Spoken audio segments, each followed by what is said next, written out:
Uhali gani mpenzi mtazamaji wa chaneli yako hii pendwa kabisa ya michezo.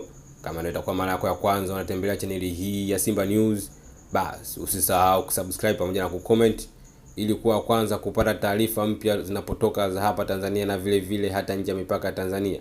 Vile vile usisahau kubonyeza alama ya kengele itakayotokea chini ya video hii upande wako wa kulia. Bwana, hivi majuzi umechezwa mchezo mkali kati ya timu ya taifa ya Afrika Kusini na timu ya taifa ya Tanzania. Katika mchezo huo macho na masikio ya Afrika Kusini yalikuwa kwa kiungo raia wa Tanzania na naye akipiga ndani ya klabu ya Azam. Hapa sio mwingine bali tunamzungumzia Faisal Abdalla Failasufi.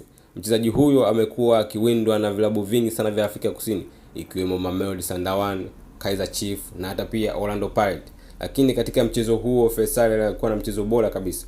Huku mchezo huo hadi mpira unaisha Afrika Kusini bila na Tanzania bila. Lakini katika mchezo huo Faisal alionyesha kiwango bora kabisa, huku akionyesha udali wake wa kupiga pass na hata vile kupiga chenga na vile vile hata uwezo wake wa kukaba. Katika mchezo huo wa Afrika Kusini ikiwemo mawakala mbalimbali walikuwepo uwanjani wakimtazama nyota huyo wa timu ya taifa Tanzania na klabu ya Azam, huku akiangalia kama kuna uwezekano wa kumsajili mchezaji huyo, kwani mchezaji huyo amekuwa siku za hivi karibuni amekuwa akivutiwa na vilabu vingi sana vya Afrika ya Kusini.